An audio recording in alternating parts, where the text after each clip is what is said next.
Hello and good morning, everybody. It's September 2nd, 2022, and it's Friday, which means it's Casual Friday here in Hangouts and Headlines. Oh, and that's my voice. Let's get that off there.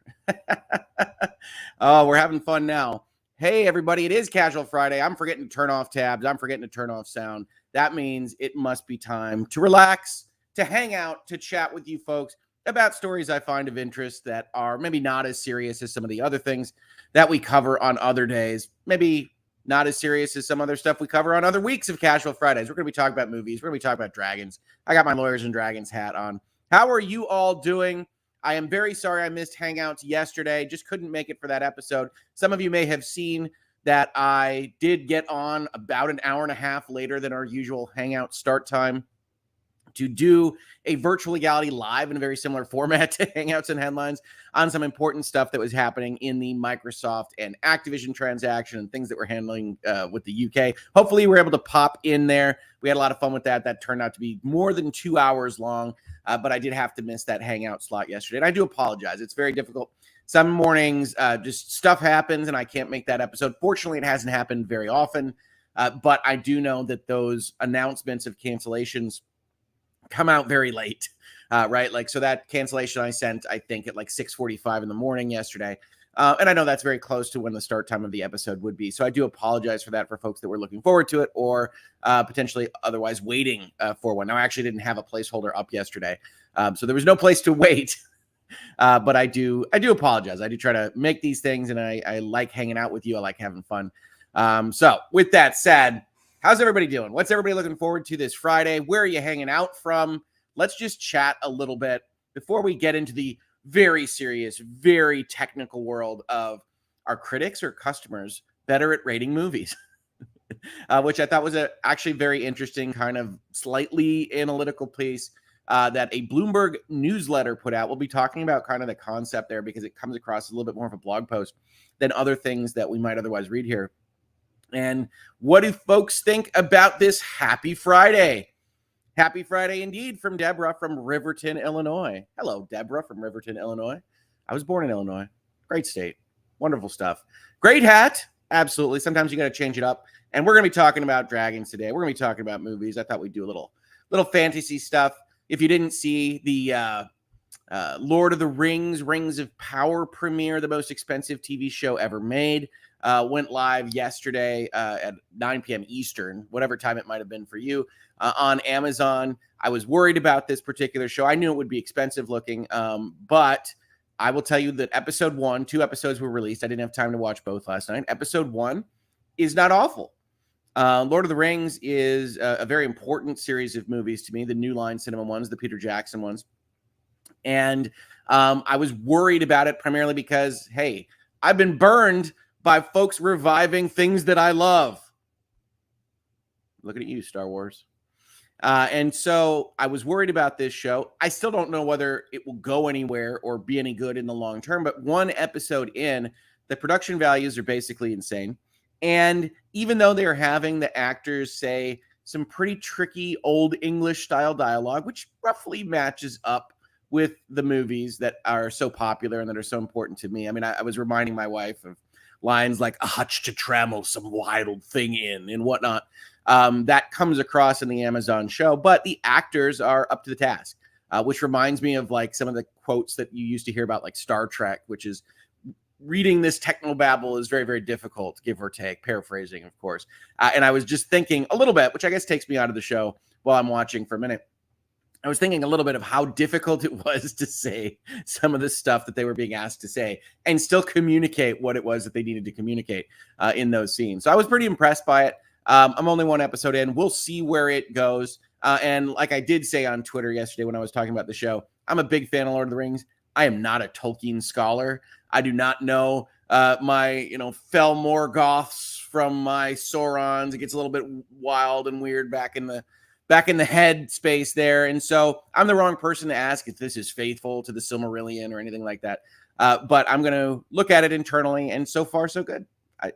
I enjoyed it. It's not, the best thing ever as of yet, but I haven't enjoyed it. And clearly you can see some of that. I think it's actually $250 million in production costs on screen. So yeah, we'll see. We'll see where it goes. Episode 2 is out. Probably going to watch that today with my daughter. We will see. We will see how it goes. Good morning, everyone, and happy Friday from Nova Scotia. Good morning, Nova Scotia, and happy Friday to you. Happy Casual Friday. We're chilling out here in Hangouts and Headlines. We've got coffee cup emoji, and a coffee cup emoji. That's a lot of coffee. So good luck in waking up this Friday. What else do we have here? Michael says, I went in wanting to hate it, presumably talking about Rings of Power. Straight up nitpicking all I could. I was ready. That's an interesting stance to take when you start a show. See, I do think there are people like that. I think there are people in my family like that, frankly. But I always try. I'm a human being. I fail at this sometimes. I always try to sit down and say, I want to enjoy this thing. I would like there to be more things in the world that I enjoy. I'm rooting for you, thing that's logo just came up or studio or whatever. Yeah, I liked it. But it has been a very pleasant surprise, and they're really consolidating the duality of the characters. Ooh, I want to talk more about that. I don't know what that means. I like looking at things thematically. So yeah, that's interesting. I think there probably are going to be some people out there that expected to dislike it. I mean, this is a revival of one of the more beloved movie series of all time. It does have some of that style, and other parts are not that style, which is kind of interesting. But there is a lot of kind of Peter Jackson's Lord of the Rings feel to the proceedings here. And that's, I think, going to set people on edge a little bit because you're waiting for the shoe to drop. You're waiting for things to go really wrong. And they didn't as of one episode. So I think it's an 8-episode season. We'll see. We'll see how it goes. Hear people talking about me forgetting to turn my sound off. Always a good start to the day. Double Hoeg. Let's see if I could do a whole show with just the echo in my ear the entire time at full volume. That has been trouble. The hat has been around for a few weeks, but it felt like a good time to bring it up on a Virtual Legality or a Hangouts and Headlines episode here, given some of the subject matter we'll be talking about. Sardonisms wants to ask, I want to check my understanding. If a non-U.S. jurisdiction rejects the Microsoft and Activision deal, does that mean we won't let you operate in our jurisdiction if you do this? Yeah, so when you think about international questions of law, any given regulatory body, any given court system only can control what happens within its jurisdiction, right? Just taking it out to kind of more hypotheticals, pretending we're talking about Game of Thrones or something. The sovereign, the king, only has control within his borders, or the queen only has control within her borders, however you want to think about this.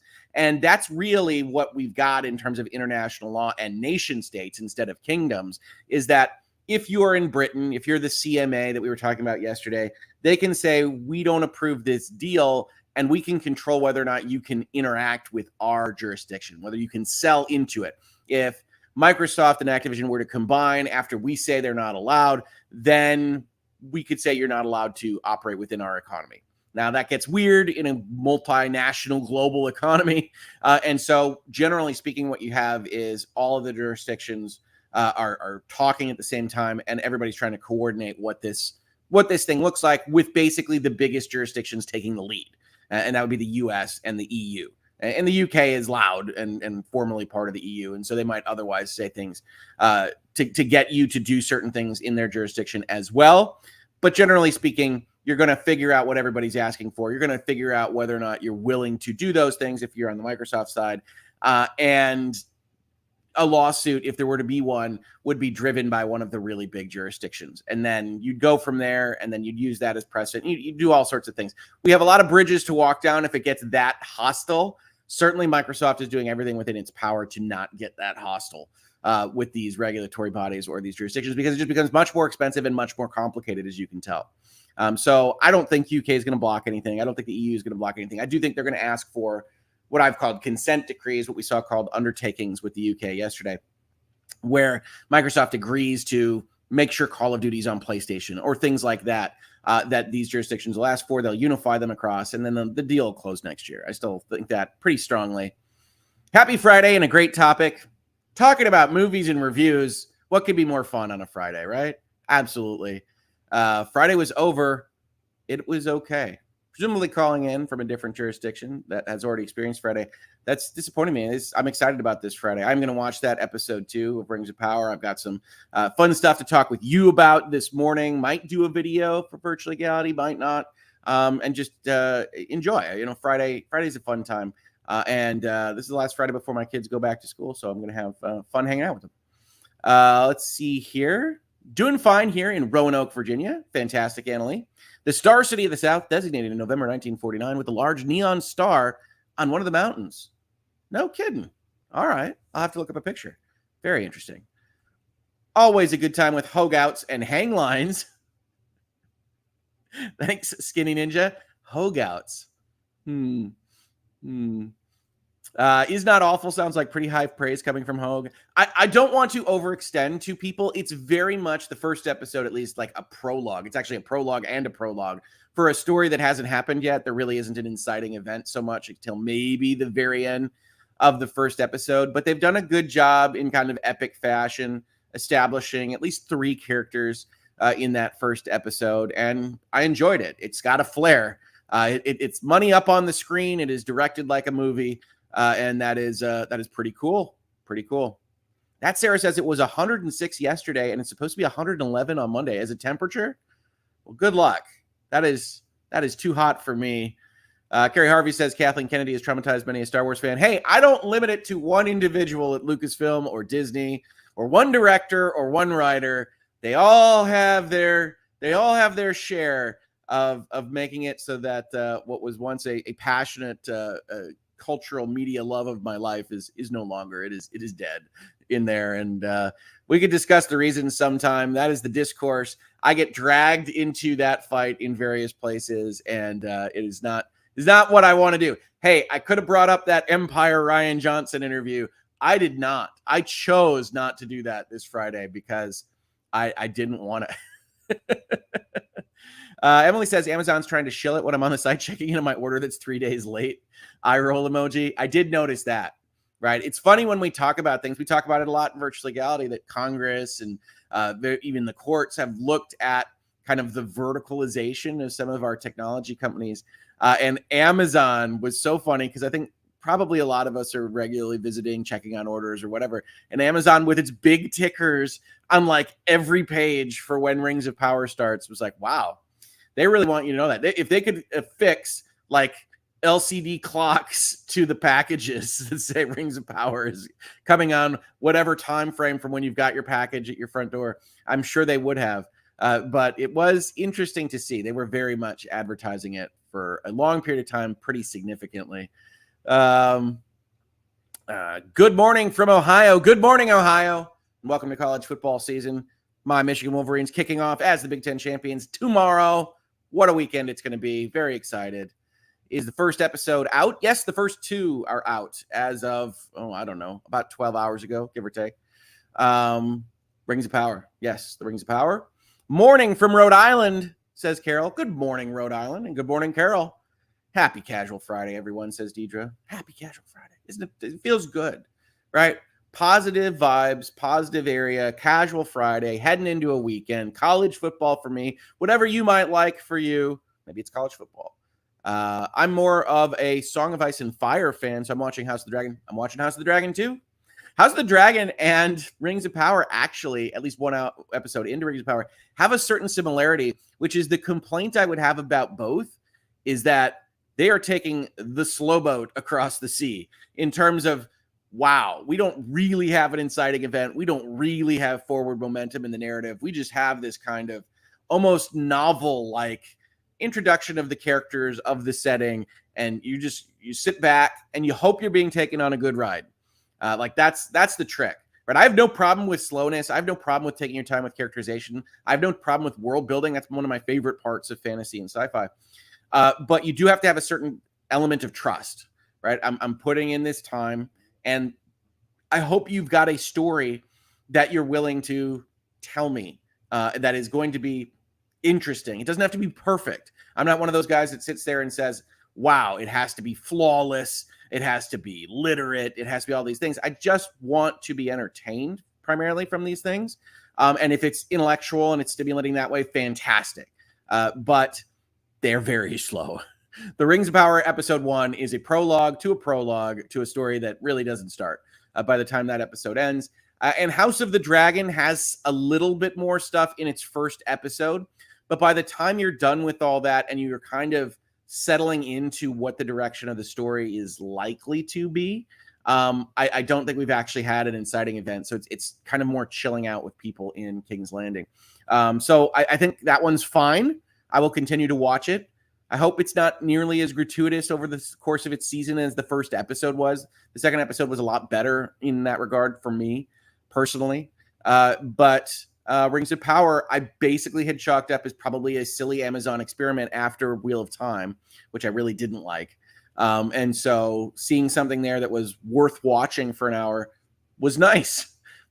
So absolutely continue enjoying House of the Dragon. We're going to talk about House of the Dragon today because it's got some interesting news surrounding it. But absolutely enjoy that. And it is a magnificent time for science fiction and fantasy. We've got House of the Dragon. We've got Rings of Power. I know we've got Andor coming out on Disney Plus pretty soon. That looks expensive as well. Hopefully that's good. I have absolutely no faith in Disney Plus shows. So surprise me, Disney Plus. I'm ready. I will continue to try on these things. But yeah, we'll see. We'll hold off on any scores for Andor for a little while. Always prefer the binge watch and don't really care if it follows the books or not. Just hope it'll be great. Absolutely. See, that's where I'm at too. And you're going to get on my case for hypocrisy during this video because there's one thing that I really don't like. And I think it's probably mostly because it doesn't follow the source material. So I'm not perfect. I'm a human. I will announce that bias when I get to it, of course. But yeah, I don't care if it follows anything specifically. If it internally world builds, if it internally tells a good story with good characters, that would be awesome. Kate makes a good point. It depends on how attached I am to the source material or other versions. I want things to be good and entertaining, but too many things these days have been ruined, so I go in expecting chaos. I get that. I totally get that. I am very similar in position, or at least I was before this year, right? I think Maverick made me rethink how they were doing reboots and think that they could actually work pretty well if you've got people that are really focused on what they're trying to preserve. I think that there are other kinds of movies and TV shows that are bringing back some hope to me. I think I just got too much into the Disney stuff with Marvel and Star Wars. I don't think they're going in the right direction. And because they take up so much of the oxygen in the room, I think you can come across being more negative about movies or television than it actually is warranted from everybody else that isn't Disney. And so I very much hope that Disney starts making things that I like. If they make money and other people like what they make, that's fine. I recognize I'm not the market in its entirety. But it's just what Disney makes right now is just not working for me, whether it's Lightyear or the Disney Plus shows or whatever they're doing with the Marvel movies right now. It's just not moving in an interesting direction for me. Don says, morning from sunny Orlando. Good morning, Orlando. Was just talking about Disney. Wonder if Rings of Power is good for someone whose only exposure to Lord of the Rings is the Shadow games. Celebrimbor's in it.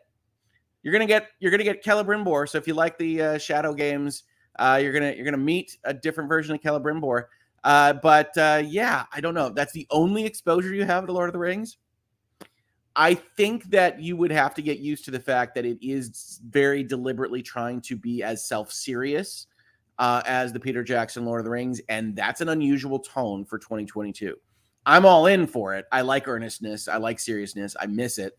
That's some of the issues I have with Star Wars. But I think that it probably isn't the best jumping off point. Go watch the Peter Jackson movies. Seriously, go do it, Don.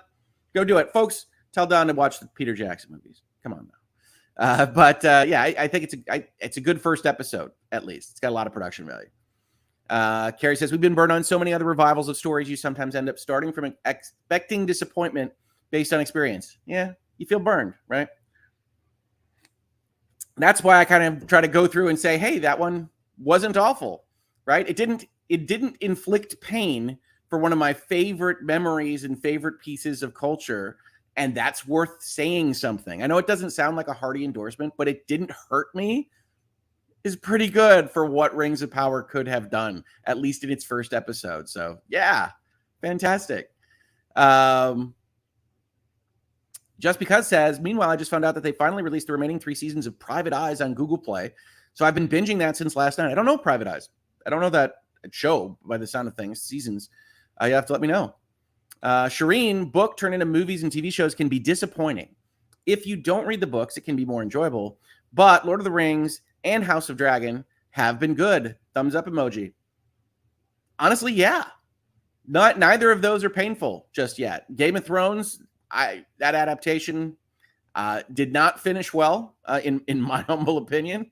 Lord of the Rings is pretty sacrosanct to me. So we'll see. But I'm enthusiastic. LHR, thank God it's Friday. Yes, I love Friday. Kate says it drives me nuts that they get mad at the book fans for having legitimate complaints when all too often they take the title, character names, and then do whatever they want. That usually isn't even good. Yes, I agree with that. It's the skin suiting, that sometimes folks take properties and they use what is popular about them, the setting and the names, and they make whatever the heck they want. And that is, I think, upsetting, right? I mean, that's not an adaptation. You look at something like the Netflix show Resident Evil, which thank God got canceled immediately, basically. And if you liked it, I'm very sorry. I go like the things that you like. I'm not telling you not to like these things, but it wasn't remotely Resident Evil. It was just like they took the idea of an evil corporation named Umbrella and they kind of slapped it onto some show they wanted to make. And so, yeah, I think it is fair for fans of the underlying material to be like, that's not, you're trying to sell this. You're using that IP. You're using those names to try to get me in the door. You succeeded and then you defrauded me, right? Like you basically put out a sign that said Resident Evil in here. And then you get me into the tent and then that you show me, in that case, a CW teen drama school show, give or take. And it's like, well, okay, good for you, I guess, for tricking me into the tent. But I don't have to be happy about it while I'm here. And then you get the kind of offended responses. I could have put this up, actually, because Lance Reddick, who's one of the stars of the Resident Evil show, came out and suggested that people that were mean to it were trolls and haters. And I think you don't have to be a troll or a hater to look at a product and say, you know what? That's not an adaptation of the property that I love so much. So I'm allowed to say that. And I can also be a human being and say, hey, if you loved that, it's not Resident Evil, okay? But if you loved that, I'm very sorry you're not going to get more of that if it was something that you loved. So, we can be human beings to each other. You might not realize this, folks, but reasonable minds can differ. And I don't really blame an actor even for going and defending a product that he did. It's fine all along, but you don't have to love it if they take something and they call it Resident Evil and it doesn't look anything like Resident Evil at all. Hoeg Law, have you been catching She-Hulk 2? Been trying to figure out my thoughts about it. I've watched an episode and a half of She-Hulk. I'm going to be honest with you. I don't know whether this is just the nature of streaming and TV or what we watch now in terms of binging. I think the episodes are too short. They feel too slight. So I'm probably actually going to wait on She-Hulk for it to collect. I know it's like a 9 or 10 episode season, like half a season, before I go in and watch like 3 or 4 more just to see what direction it's going in. They just feel like nothing, like little cotton candy balls. And so I wanted to wait on that. And I don't know whether that means that it should be longer or whether they should be tackling a different way of making the show. I'm not that good to kind of fix the thing for it, but I was finding that it was too, I didn't get enough out of it in like one go. So I'm waiting for it to collect some episodes. So we will see. Mrs. Hoeg Law says he spared us, presumably talking about me. What did I spare you from? I don't know. That's it's interesting. It's okay. Star Wars only has 6 films. Hoeg Law, we could work Rogue One in. We could figure out a place for Rogue One. I think. I work for Amazon, actually sitting in front of my work building before going into work. LOL. Hey, you know what? You go up to Jeff, you tell him, hey, Hoeg said it wasn't awful. So yeah, I think that'll make his day. Christy says, I think I might be the last person on earth without an Amazon account. Maybe. Leslie says, She-Hulk is silly and fun. Don't overthink it. I wouldn't overanalyze it. It wasn't enough to just get those kind of like very short segments once a week. So I think that actually She-Hulk would probably benefit from a Netflix type release model based on what they made. I'll wait on it. I haven't judged it. I think I rated the first episode as okay-ish. Yeah. Oh no, it's Joe's. Surprised they didn't use rings of power tape on their boxes. Seems they've done advertising that way before. Did they not? I feel like I've seen like rings of power something on an Amazon box. It might just be printed on the box directly. I think they did. Secret McSquirrel checks on Amazon orders. Arg. Yeah. Britt Cormier says, I disagree. The person playing Galadriel can be replaced by a 2x4 and it would not affect the quality of the show. Well, Britt, I will just disagree with you. I was actually pretty impressed by some of her emoting and some of what she did in the first episode. So, I mean, we'll see if she has more that is asked of her and doesn't get there. And if you've seen episode 2, you know more than me. But I will disagree on that. I thought she was pretty effective in that role. And, reasonable minds can differ. So thank you very much for the super chat and the support. I'm just going to disagree with you. Kate says, if it's a big name and worthy of hype, people already know and are counting down to it, don't need to be reminded a gazillion times. Yeah, but if you have a platform that people are visiting, can you blame them? I don't. To me, it's like, okay, that might be the corporate lawyer in me talking, and you can make it unintrusive so you don't see it like a million times, but it's kind of a tough line to walk. We want you to know that it's coming, and we actually don't want to remind you 20 million times because that gets to hear, that gets you offended. But we want to make sure that everybody is covered by the knowledge. So, yeah, I do get it. It was funny when I was on Amazon. It was like, wow, I guess I know Rings of Power launches on Friday. Sarnisms, I'm looking forward to Lawyers and Dragons tomorrow. You should be. We've got so much good stuff tomorrow. And I'm also running a board game event at a store a couple of hours away. Kind of happy face emoji, old school style. Yeah, Lawyers and Dragons is going to be really, really cool tomorrow, I think. You never know.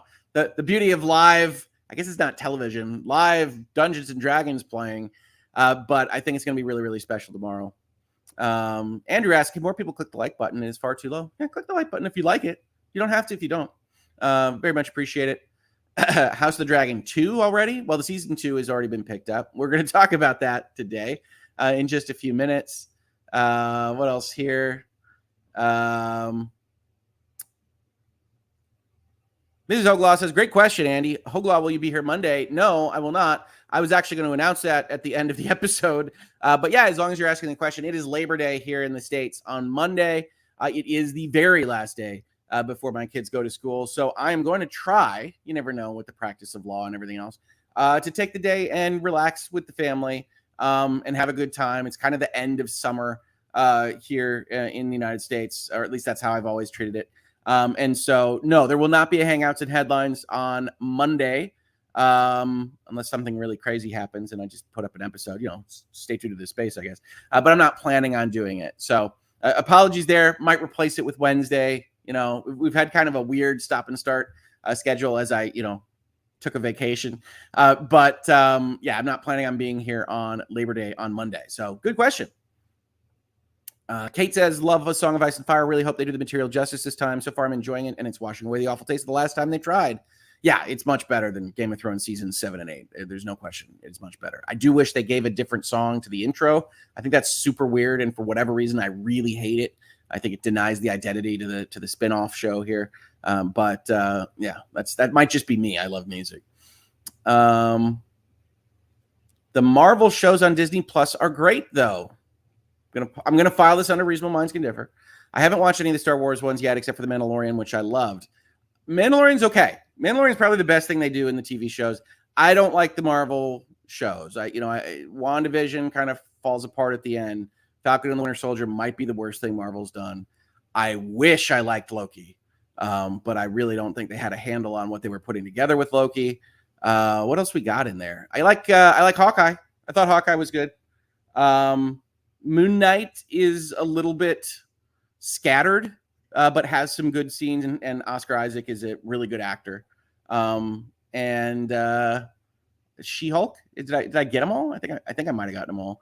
She-Hulk is, like I said, it's okay. Is the first episode, and we'll see. I was not enjoying like the first half of the second episode, and we were already almost done with it. So I said, okay, well, we'll just hold on She-Hulk until we get more content there. But if you like them, I will always say in this space, if you like them, don't listen to me. I'm just an idiot.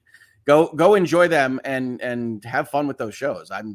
They're not working for me, but if you like them, absolutely. what else here? And we're just about ready to start talking about headlines. Curran asks, have you given the Orville a go? I love the Orville. Sometimes I feel it's a guilty pleasure, but as it's kind of grown, the Orville's my favorite, like remotely current Star Trek. The Orville has a lot of good ideas and dives into a lot of interesting questions in the way that I loved about my formative science fiction, which is Star Trek: The Next Generation. And the Orville is wonderful. Guys, if you haven't seen the Orville, kind of get past the introduction to it, where it's kind of sold as a Saturday Night Live skit of Star Trek, and go past that.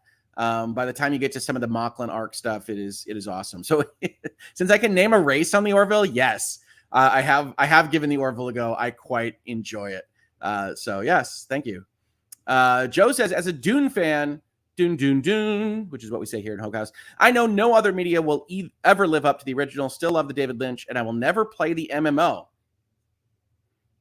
I mean, it looked interesting.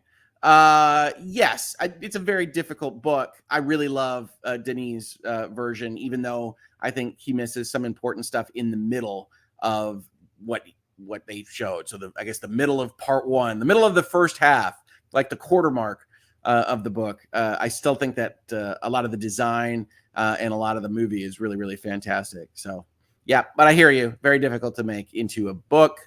My partner just finished making us watch the extended cuts of the Lord of the Rings movies. That's a good day. All in one day? Did you watch all of the 3 extended cuts in a row? That'll make you tired. As if they weren't long enough before. Oh, I love the extended cuts, Caitlin. I love them. Shireen says She-Hulk is getting better as the series goes on. It gets funnier, but story needs to flesh out a bit now. Yeah, I mean, I guess it seems like it's more directly just a joke machine rather than telling a story. I don't know what they're going to do. So we'll see. Like I said, I have to watch the episodes because I'm well behind on that now. All right. I think just to make sure I didn't miss any super chats here, I know I was operating a few minutes behind on the chat. We are about to talk about some of these headlines here on Casual Friday. Okay, fantastic. Let's see if we can do this right.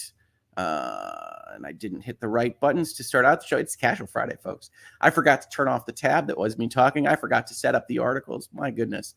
What are we even doing here? What are we even doing? But here is the first story we're going to talk about. This is a little bit shorter just because I thought it was really, really interesting. This, as you can see on your screen right now, is actually the article that we looked at when we were last looking at House of the Dragon.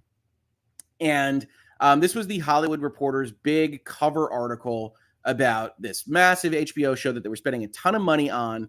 And I wanted to highlight this part because it's really interesting.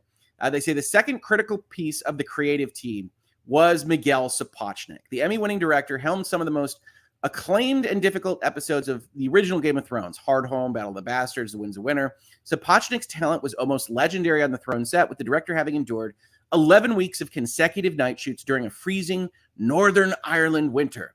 Sapochnik was, to put it mildly, reluctant to get pulled back into the world of Westeros, the land where Game of Thrones takes place.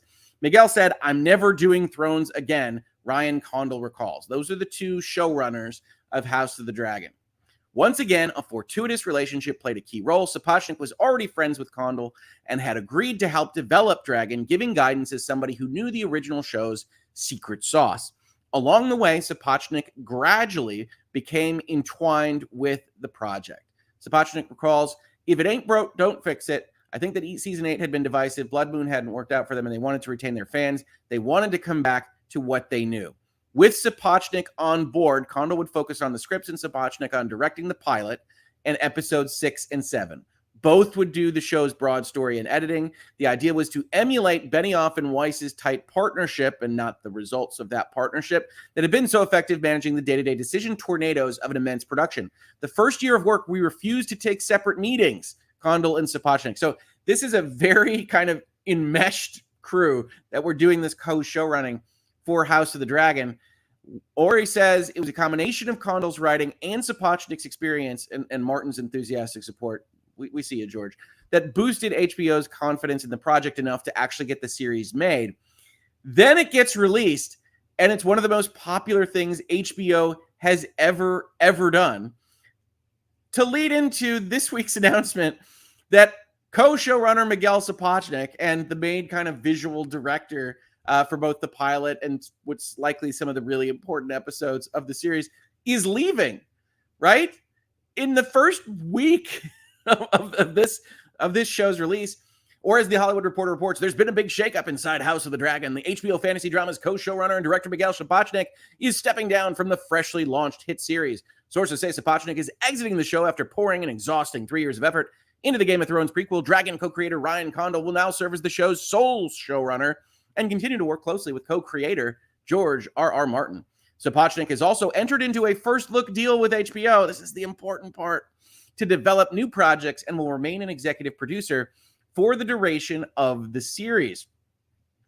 Working within the Thrones universe for the past few years has been an honor and a privilege, especially spending the last two with the amazing cast and crew of House of the Dragon, said Sapochnik. I am so proud of what we accomplished with season 1 and overjoyed by the enthusiastic reaction of our viewers. It was incredibly tough to decide to move on, but I know that it is the right choice for me personally and professionally. At HBO, Miguel Sapochnik has done amazing work on the first season of House of the Dragon, establishing its signature look and feel. The series simply could not have come together the way it did without him. While we would have loved to have Miguel continue in the same role, we are thrilled to have his ongoing collaboration in this new creative capacity. And they brought back Alan Taylor, who, outside of Thor 2, The Dark World, has really had only successes. And so he's coming back to help direct and capture some of that visual style. He was a director on Game of Thrones. That's really what got him the Thor 2, The Dark World gig. And so what a wild story. If you didn't know, I do believe House of the Dragon is the most watched launch of a show in HBO history.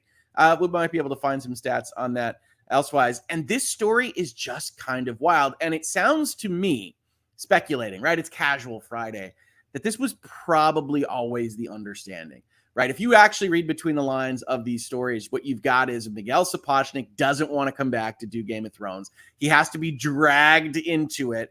And I'd be willing to say maybe dragged into it with the promise that if you get the show off the ground, if we can bank on your cachet, right? Miguel Sapochnik, probably not well known like throughout the industry. You couldn't put his name on a commercial probably, but within the world of Game of Thrones fandom, the folks that like love the Game of Thrones show, I think that one of the things that you could sell on is the name Miguel Sapochnik. Those were the episodes that people were excited about. Those were the episodes that people really enjoyed for at least visual spectacle, if nothing else. And so I'm willing to look at this and say, I think HBO said, okay, we need you involved. We're going to use that to help launch House of the Dragon. That was successful. As long as we can get it off the launch pad, we're not going to make you do this for 7 years or something along those lines. And the fact that HBO gives a first look deal, which is, hey, we'll produce your show. You get some money, and when you make something, an idea or a concept, we could potentially make your show. Is kind of the carrot on the end of that particular stick. Is to say, do this, and we're going to take care of you. You're going to get an EP credit on the show. We're going to give you a first look deal. Help us do this. And it's pretty darn interesting because there is no way that this could have gone better for HBO. House of the Dragon launched out of the starting gate.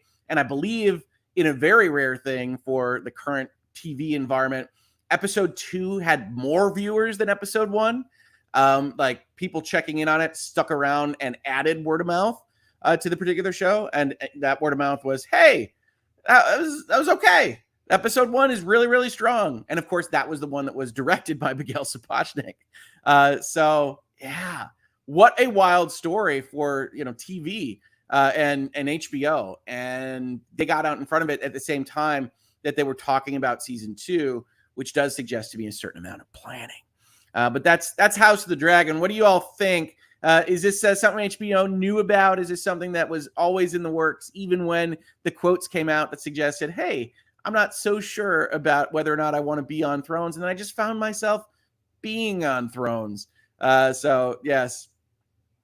Kate says, since Condal wants to stick closer to the material and wasn't part of the travesty that was this first time around, I'd be more concerned if it were him. Okay. So you'd be more worried about Condal, who's doing the writing, who's putting the plot together, than Sapochnik, who's doing the visuals. And you see HBO reference here that he's established what the visuals are supposed to be, right? Like he established what they call the show's signature style, I think is what HBO calls it. Signature look and feel. I'm going to be honest with you. I don't see a very different look and feel in watching House of the Dragon than I saw with Game of Thrones. So yeah, I mean, okay. It looks like Game of Thrones. As Miguel Sapochnik is quoted, if it ain't broke, don't fix it, with respect to launching House of the Dragon. But I think you can't really tell necessarily visually that episode 2 is directed by somebody different. So how big of a deal it is, I don't know. But I do think his name was useful in the marketing. I do think his name was useful in the Hollywood Reporter cover story. I do think in all of this, this was a notion of having this name attached specifically to this project would give it cachet, would give it credence. And I think they succeeded there. So that's House of the Dragon. Don says, I would love to be inadvertently pulled into working on a multi-million-dollar TV show. Hearing him have to be dragged in is so funny. Yeah, I think it sounds to me every time I've heard this story, and this is not the first time in the Hollywood Reporter cover story from a month ago, he burned himself out pretty good on Game of Thrones. Say what you will about the last season, it had production value. And I think that night shoot in particular was pretty taxing. Let's see here. Kate continues with the layers in every line and how complex the story has gotten. It sadly makes sense that it's taken a while. He ran into a couple of giant roadblocks, but sounds finger crossed like he's past it. Oh, this must be about George and Winds of Winter. Kate, I don't think there will ever be a Winds of Winter. I truly don't. And I hope I'm wrong, sincerely. But I don't think that's coming out as a book. Until it gets passed on. At some point, it will be a book. Nicholas Starro says, I watch She-Hulk for 3 reasons. 1, it's fun. 2, it doesn't take itself seriously. And 3, it pisses the living crap out of certain folks on the internet. Yes, well, I think it definitely does that. And I would expect Rings of Power will have the same effect based on some of the things I've seen on the thumbnails of YouTube. YouTube, thanks for recommending me those. Great stuff. I think, yes, it certainly does. So we'll just leave it at that. Thank you for the super chat. I appreciate it.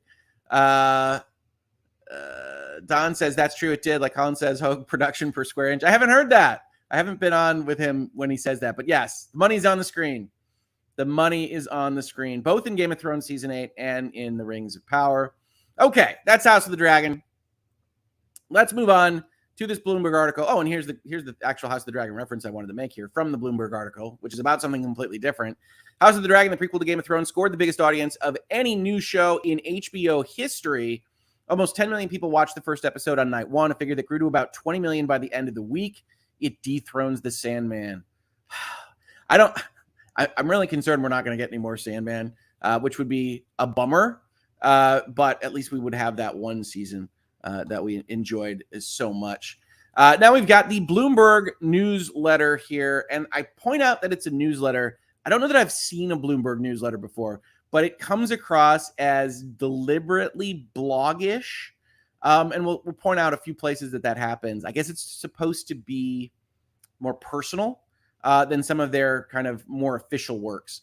So let's see what this is all about. I think we'll have some fun discussions here. Critics and fans have never disagreed more about movies. Fans think 2022 has been one of the best years for blockbusters this century. Critics think it's been one of the worst. Here's why. I don't know any person that thinks this has been one of the best years for blockbusters in this century, unless you just are giving Maverick that much credit. But let's talk about this. This is all going to be based on some light analytics of data points. And here's the first kind of the blog entry. Good afternoon from Los Angeles, wherever you may be. Okay. Earlier this year, I noticed that critics seemed especially critical of the new crop of big movies. My former colleague felt the same way, so I spent a couple of weeks looking at the data on Rotten Tomatoes and the other review sites on whether this was abnormal. The answer is yes, as you will see below. First, let's pitch some other stuff we have on Bloomberg. Critics and fans have never disagreed more about movies. When Sony released its film adaptation of the video game Uncharted in February, critics were quick to tear it apart. The Wall Street Journal called it bloodless, heartless, joyless, sexless, and with one exception, charmless. New York Magazine deemed it curiously empty. MovieFreak.com dismissed it as a bona fide disaster. And yet, audiences ate it up. It's one of the 10 highest grossing movies of the year. And if you watched Netflix, you know that when they got Uncharted on their service, it was #1 for seemingly forever. So people really like Uncharted, or at least were really willing to give it a chance. It's always difficult to tell. right? This is the Last Jedi problem. It's like, okay, I'm interested in it. I want to buy a ticket. If I hated it at the end of the day, I still bought the ticket. I still watched the movie. I'm still viewer minutes on Netflix, whatever. Uncharted is where I said I would, and I promised I would announce my bias here, right? So I'm a video gamer. Folks like you know that. If you've been with us here in Virtual Legality for a little while, it's pretty hard to hide. And I played all of the Uncharted games, and it is a very specific homage to Indiana Jones. Homage is probably not even strong enough for what it is. It's like they didn't have the license rights to Indiana Jones, and they made Indiana Jones.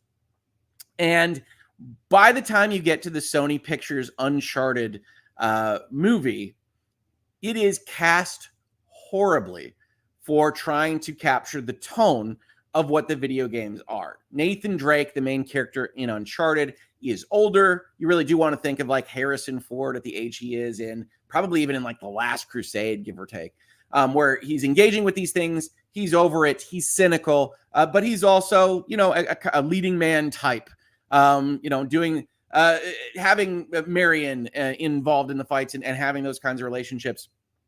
And what he's very definitely not is Tom Holland.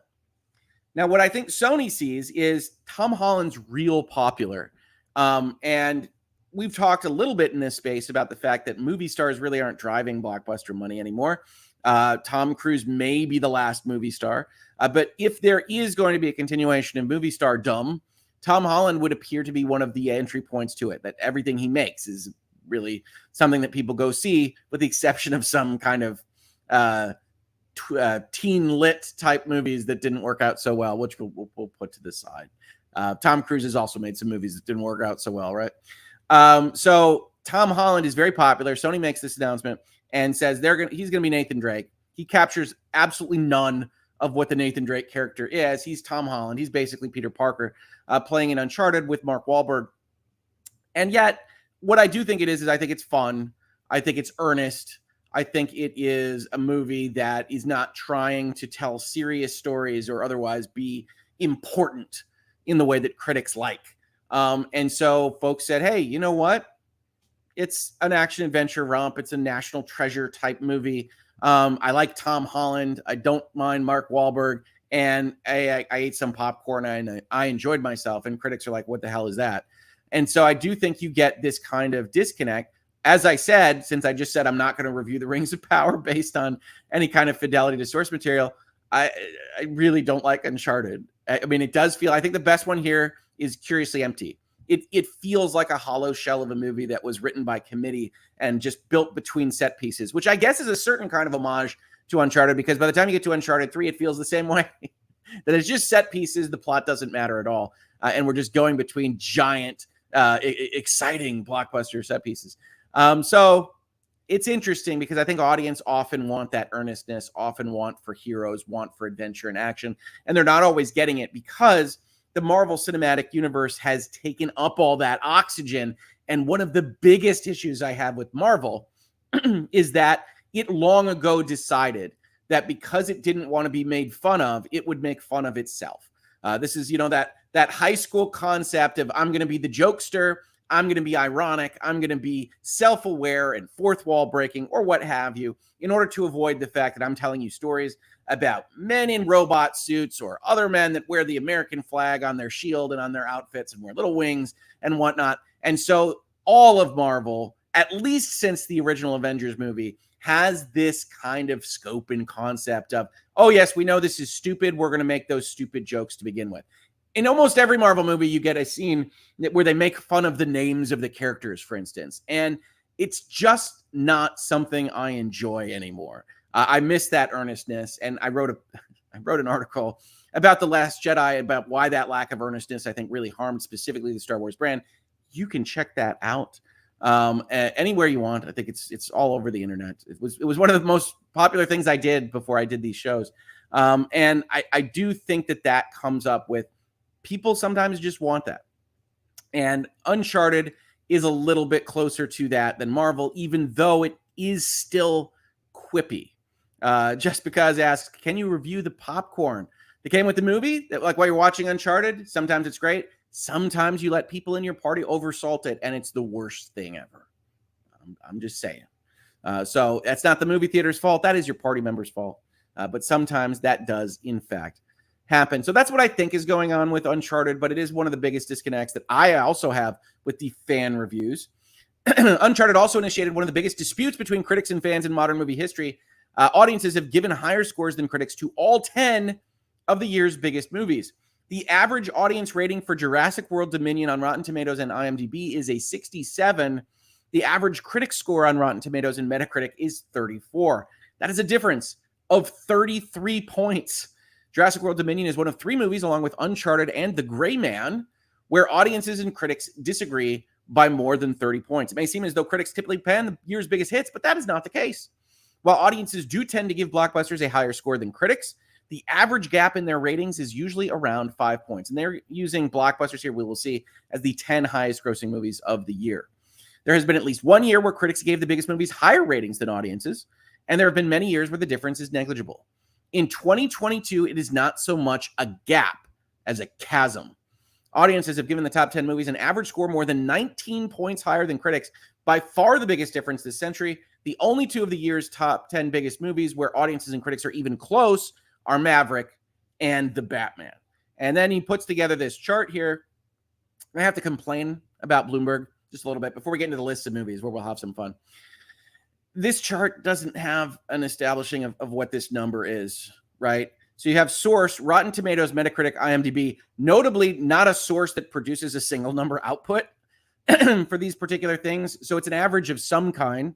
And then it's just a number, 2022, 58 to 77. So I think this chart could be done better.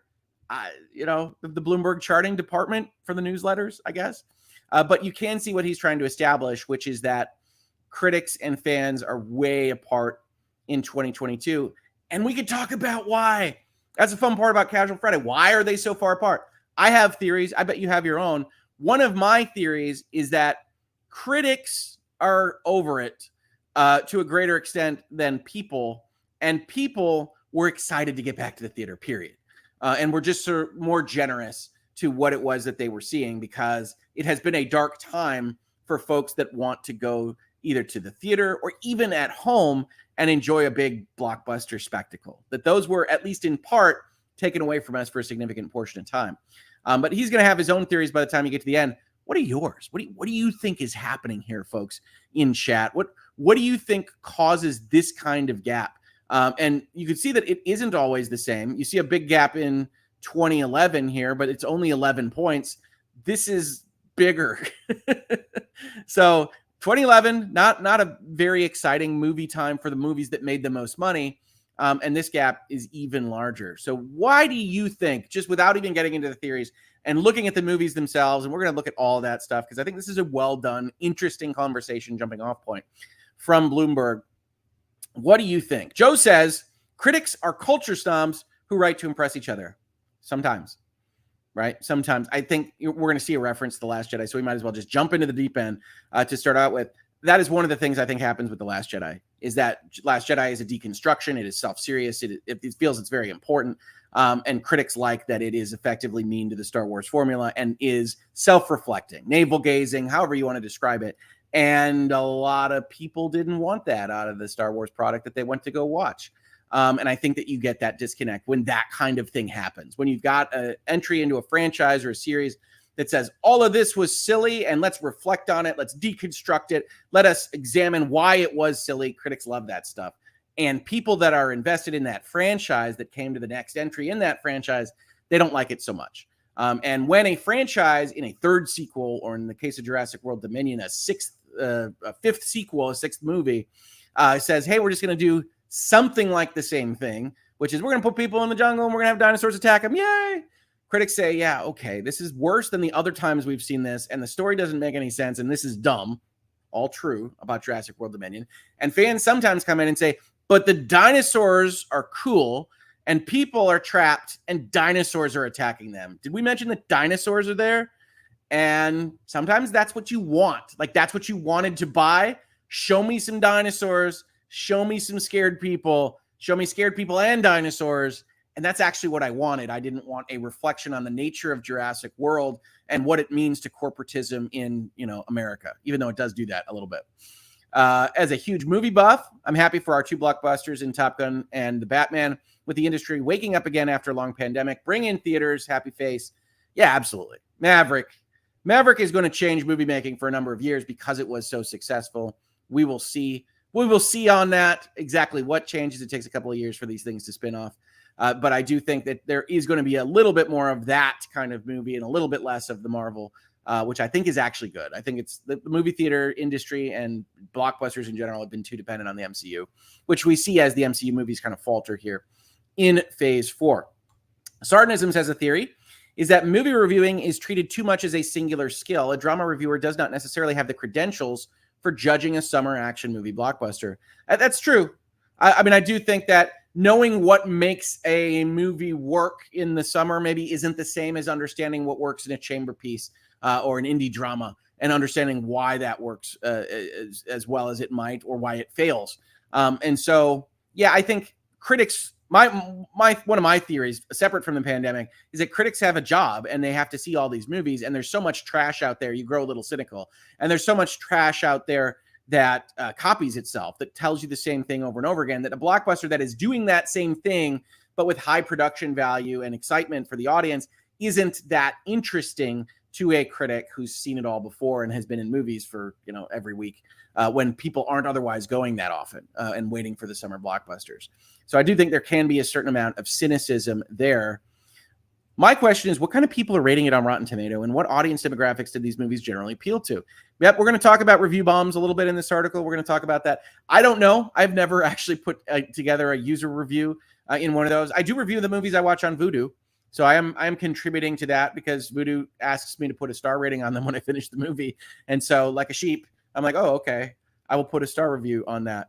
And then sometimes I change them after I'm looking at my library and I see them later on. I say, oh, that's a little too high, or that's a little too low. It turns out I've thought about that more, and I'm going to change that up.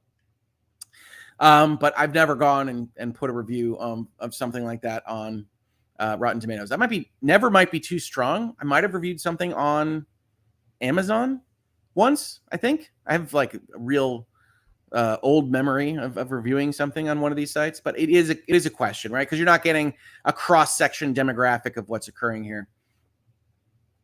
BLT says, my theory is that they're both wrong and almost all movies are mediocre or utter crap. It's a dark take here on Casual Friday. Reasonable minds can differ. I get a lot of joy from movies and television and things like that, but it is undoubtedly the case that most things are crap. Right? The act of creation is inherently untrustworthy and difficult. And so most things don't survive that process in a way that we might otherwise want to sing to the high heavens and tell everybody all about. But out of that crucible of creation, we do get some good stuff. I will stand by that. I don't accept the premise. Viewers and critics always disagree when it comes to blockbuster movies. Well, that's why this chart is here, right? So this chart is establishing that the top 10 movies, at least, are often very close or closer than this big gap here. And I don't think that's a false premise. So they're trying to address that specific concept, which is, I have the similar feeling, RJH00, which is, yeah, they're always meaner to blockbusters, and then critics are always nicer to weird, ambiguous indie movies with black and white finishes and things like that. But here they do show, at least in this chart, if we can believe it, because it's not properly labeled, that critics and viewers were closer, including some where, the critics were nicer. 2005, you see here. You see others that are very close. You see 74.7 to 74.8 in 2015. That's virtually identical. So let's take a look at how this happened this year. Consider the 10 biggest movies of the year. I've included their blended audience and critics' scores. We included Netflix's The Gray Man because one of the year's 10 biggest movies is Chinese, and our data on audiences and critics isn't as reliable there. As if we have much reliability for Netflix shows. Also, Netflix is one of the biggest movie studios, even if we don't have box office data to prove it. Well, what's biggest then in that particular world, right? Because you're basing this on revenue generated at the box office. Otherwise, there might be other ways that these things could be as big or bigger. You're only using the Uncharted box office, for instance, and we know it was huge on Netflix. But let's look at these 10 movies, right? This is fun. These movies all came out this year. How do you feel about these things, right? This is what we're doing on Casual Friday. We're talking about movies, and I love talking about movies. So at the top, we have Top Gun Maverick. one of the things you can see about Top Gun Maverick is that both dots, critics and fans, are basically higher than any other movie this year. And in terms of blockbusters, I'm not going to tell you that Top Gun Maverick is Shakespeare. In terms of blockbusters, I think that is the easy call. Top Gun Maverick is one of the strongest, certainly non-franchise affiliated blockbusters in recent memory, or maybe long-term memory, and harkens back to the days when summer blockbusters were a real big thing. So I think that's completely deserved. I stand by Maverick. I gave it a 10 out of 10, so I'm even higher than some of these scores here. Jurassic World Dominion, as pointed out in the article, is where one of the big differences come out. If you saw Jurassic World Dominion, what did you think about it? I watched both versions. I watched the theatrical cut and I watched the extended director's edition that they released, I don't know, a week ago, 2 weeks ago. It is undoubtedly the case that the director's edition is better. It explains some of the stupidity in the plot a little bit more, and that is always nice. And for whatever reason, when studios cut down time, they're always cutting down like the explanations of why things happen. And I hate it. Like it's always what occurs. And so when you get those director's editions, like, oh, there are scenes now where like the villain explains what he did and why. It's like, well, yeah, I kind of think that's good. We should do that. We should talk about why we're here and what the plot is and why it's operating the way it is.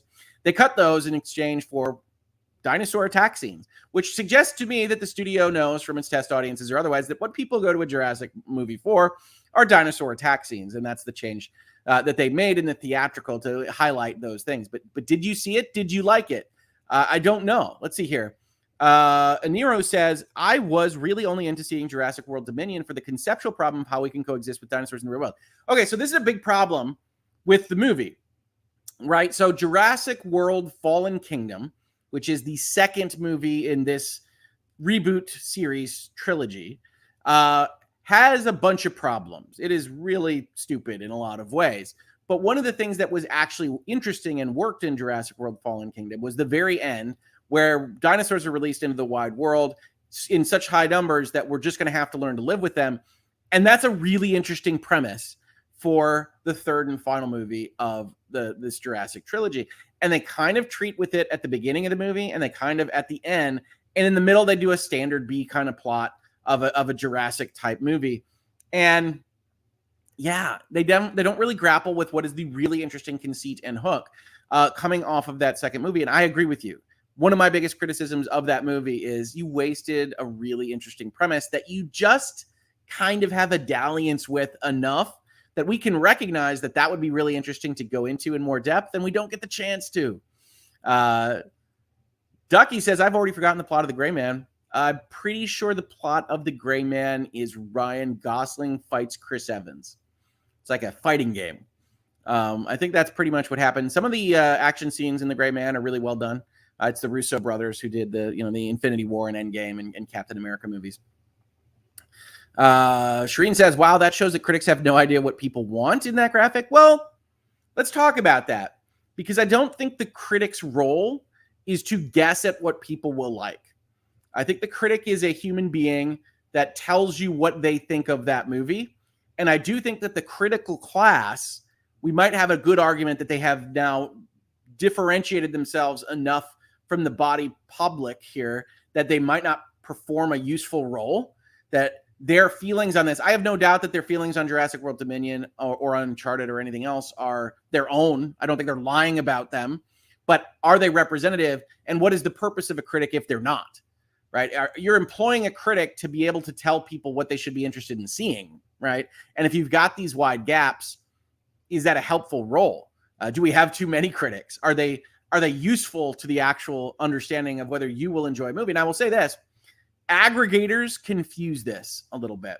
So I don't know if you can remember this, but I certainly do. I used to basically only have access to the reviewer for movies that was in my local newspaper. And I remember this pretty vividly because she would review movies out of roses.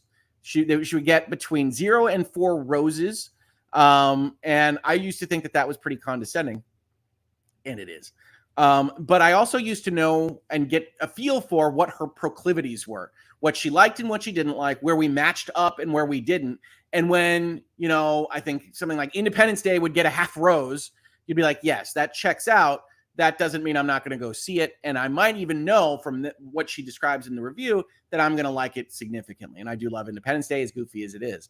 And so I think we used to have a better handle on specific individual reviewers, because the aggregated review concept is kind of silly.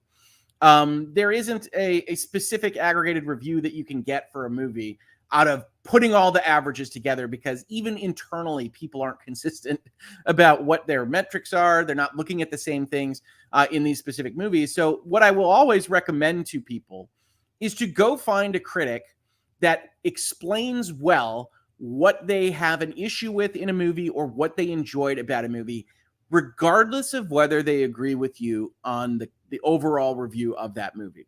And if you can find somebody that does that, I have a personal favorite in a person by the name of Tom Chick, who runs a website called Quarter to Three, who has been one of my favorite reviewers of both video games and movies for basically forever.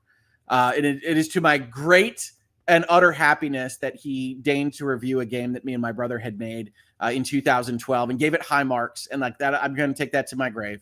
But Tom Chick is a notoriously idiosyncratic reviewer who likes very specific things in video games and very specific things in movies. And I do not agree with him entirely, maybe ever, but he is 100% fantastic at explaining why he feels a certain way about a movie or about a video game, so that you know specifically exactly why he got to the place he got to, and you can evaluate that for yourself. So I can tell you with pretty particularity, if Tom Chick likes X, Y, or Z in a game, I'm going to hate it. Or if he's missing X, Y, or Z in a game, that's going to be something that I like. And if you can find that kind of star in your night sky, you can use any given critic as long as they are good at explaining what it is that they're doing. To me, that's the job of the critic, not the number. It's tell me why you feel the way you do, and I can evaluate from there. That is essentially the reason minds can differ. That's a critical reading. That's Hangouts and Headlines, like to a T, right? Is tell me honestly, do it well. That's the job. And then I can triangulate from there. And that to me is the role. So this is super interesting to me, and we're going to continue talking about it. But at the end of the day, I don't think the critic's job is to predict whether a lot of people will like something, but to explain to you why it is that they do or don't like something. So hopefully that makes sense. But check out Tom Chick. You can use the views. He's great, and he does a lot of good stuff. Let's see here. Porcelain Thunder says that's kind of the issue. The writers think we're stupid, even if we suspend disbelief. The plot, stunts, dialogue, or just the premise are not believable. They also borrow too much stuff. I do think there are certain writers and certain techniques, especially within Marvel, that think the audience is dumb and will repeat the same thing 4 times and doesn't care to actually hang a plot on what are giant set pieces. Sometimes it works. Sometimes it doesn't. See here. W.D. Prescott says, one of the issues is the confusion and blending of reviewers and critics. Originally, they were 2 different jobs, critique and review, but now you don't know what you are getting. That's actually interesting. I don't know that I've made that distinction myself. So is the notion there that reviewing would be actually trying to tell like a newspaper audience, hey, you'll like this movie or not, versus critique is like getting into the weeds of why I personally feel the way I do about a movie? I haven't heard that distinction, but that's interesting. I don't know that one, but I think there certainly could be a discussion to be had between the, hey, predictive aspect of you'll probably like this, go spend your money, which is ostensibly why they're employed by newspapers and things. And this is how I feel about something. Xfiler06, the quality of critics vary, but some are very good at detailing what makes a good movie and why things don't work for them. I appreciate those I match with. Yeah, matching is also useful. I mean, just as a kind of quick action, if you can find somebody that just generally likes the same things that you do, you can at least, without even diving into the process too much, say, all right, if they like something, I'm at least willing to give it a try. Let's see here. Joe, tell me why, Rick. You mean like Backstreet Boys, 4-year-olds, and PhD supervisors? Tell me why. I don't understand. Okay, interesting. Hoeg, that's what I do for video game reviews mostly. Jeremy Penter and Skill Up are the 2 I usually listen to. My brother loves Skill Up. Even if I disagree with their conclusion, I can get a grasp of the game, which is great. Yeah, I think that's probably true. I disagree more than I agree with Skill Up, which is interesting. That leads to clashes with my brother, who likes him quite a bit. But he does go very far into explaining things, and Jeremy Penter is very good at that as well. Let's see here. It makes sense, says Trenton, but I disagree. If the review isn't a selling point, you don't put it in the commercial for the movie. It is a selling point. I'm advocating for a specific way of thinking about reviews that I don't believe is shared with the general populace. I understand why newspapers hire these people. I understand why studios like to go get those high review marks. That doesn't mean that I think it's the way I would recommend here in this space for treating how reviews are operated. The business side of things, absolutely, you go get high numbers, you put them in your commercial, and people treat that as important. But we don't have to be the same as the mob. And so I could advocate for a different approach to reviews and critique and that kind of thing. I also think that's why there's a lot of success on YouTube for people that actually engage in that kind of critical thought and critical critique. I don't agree with them all the time, but there are long form critiques of movies that I find to be instructional, educational, help me reflect on what I like or don't like about these things. And I think you see that as a very big corner of YouTube, in all honesty. Uncivil Law, Kurt says, I want it that way. We're just doing Backstreet Boy quotes. I think that's the Backstreet Boys, isn't it? Or NSYNC? I don't remember. Which one had Justin Timberlake? That was NSYNC, right? Okay. Music. It's my weakness, folks. All right. Moondragon says, I'm the worst for rating movies, so I do not listen to critics, but I do not usually watch blockbusters other than superhero movies. The only one I was very unhappy with was Batman versus Superman. Did you try the director's edition of Batman versus Superman? Because that's one of those movies I was thinking of where they basically took out all the plot connections. And it is significantly better with that director's cut content put in. Not saying it's great, but it is better. Okay. Let's continue on with this article. Anybody else? We were talking about Jurassic World. Anybody else have strong thoughts on Doctor Strange, Minions: The Rise of Gru, Batman, Thor: Love and Thunder, which my brother did tell me was the worst Marvel movie. I have not seen it yet. Fantastic Beasts: The Secret of Dumbledore, where I believe there is some kind of animal election, Sonic the Hedgehog 2, Uncharted, or The Gray Man. Let me know. I'm going to go a little bit further with this article because we do have to finish Casual Friday to actually have a Friday here at some point in time, and this article is rather long. To put this into perspective, we looked at the audience and critic scores for the 10 biggest movies from every year this century to better understand 2022, omitting the pandemic years. A few things stand out. There was only one year in which critics liked the year's biggest blockbusters more than the audience. It was 2005. So let's talk about 2005. So this is apparently the only year where, on average, you see it's not every time, critics were nicer to movies than fans. And the movies were Goblet of Fire, Revenge of the Sith, Lion, the Witch, and the Wardrobe, War of the Worlds, King Kong, Madagascar, Mr. and Mrs. Smith, Charlie and the Chocolate Factory, Batman Begins, and Hitch. Now, some of these are negligible. Revenge of the Sith are basically the same. Mr. and Mrs. Smith, pretty close to the same. Hitch, almost identical to the same. So we can skip those. But looking at these, it's really interesting because Goblet of Fire is the fourth movie in a series, and critics liked it 10 points more than fans. And I'm trying to think of why, right? Critics really loved Prisoner of Azkaban. So there could be a kind of slating effect. Like, okay, that was Azkaban, and now we don't like this one as much, and so we just kind of reduce our previous reviews by a certain amount. Oh, and we do have some Mrs. Hoeg Law chiming in here. Minions was cute. Much like Jurassic World, I just wanted to see Minions doing cute things.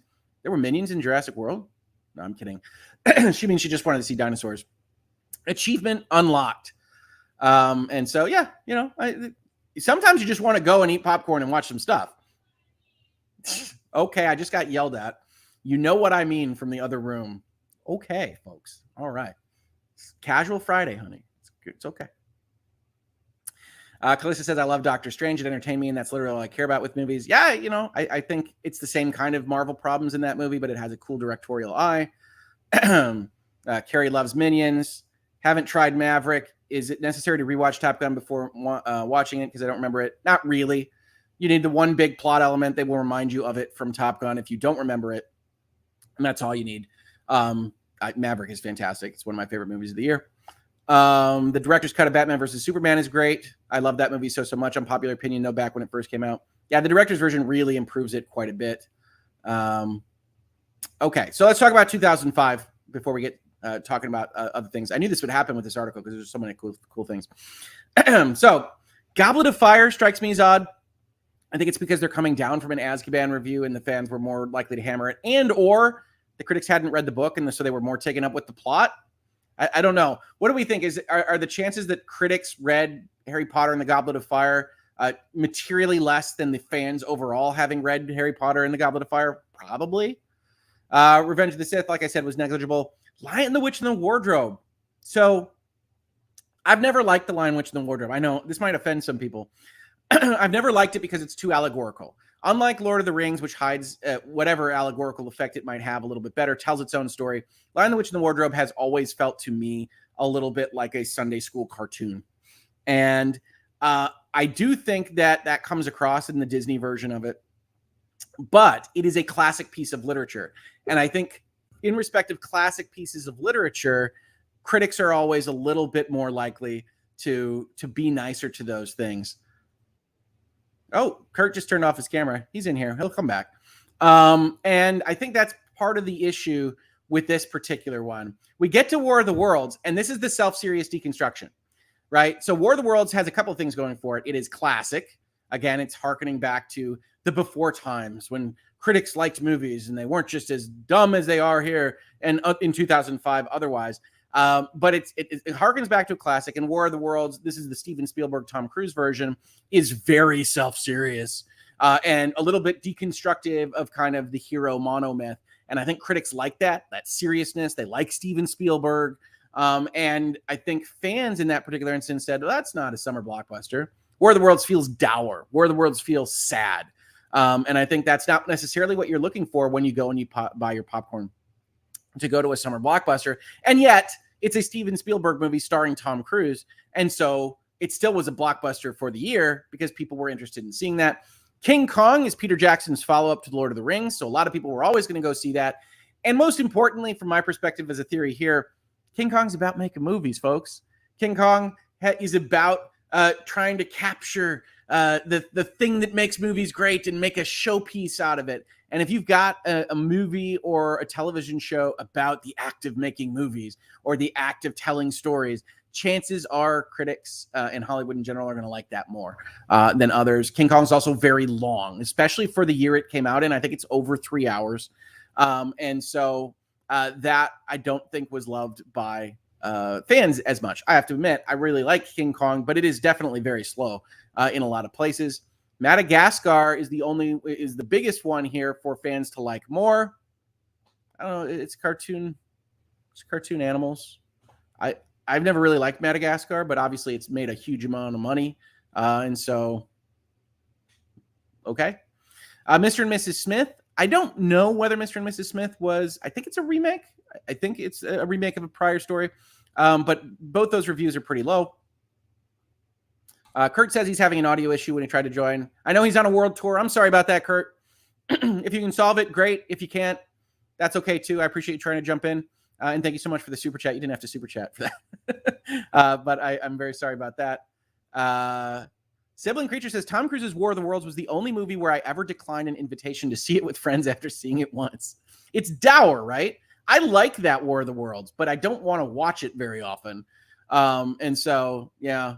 Okay. We're coming out hot today on Casual Friday. Mrs. Hoeg Law says, I never really liked Madagascar. Hoeg reveals he's dead inside. Wow. I was saving that for year 5 of the channel, honey. But yeah. Oh, we got, okay. It's a pile on. How can you not like Madagascar, says Couchman Bespoke. I don't really have strong feelings on it one way or the other. I don't hate it. It's Madagascar. Trenton says they pushed it hard at the time. It had like a $200 million budget. It was a lot of effort, if nothing else. It's big. I mean, it's a big time CG for that year, especially. It's Tom Cruise. It's Steven Spielberg. King Kong is a classic underdog movie. I've always had a special place in my heart for him. Oh, King Kong is the underdog. Yeah. Yeah, I could see it. Yeah, I can see it. Well, I mean, it's done with panache. It's done with a good eye, and it is slow. And I think fans really didn't like that, but you can see it's theatrical. You can see it's about movie making. And again, you can have somewhat of the Goblet of Fire coming off of Azkaban issue with, we're not really going to rate Peter Jackson, the guy that just won like 11 Oscars for Return of the King, that low, are we? We're just going to take it down to an 82. And so I do think you get some of that. You get kind of a tail period for some of these things. Next, Hoeg Law will tell us he hates Ice Age.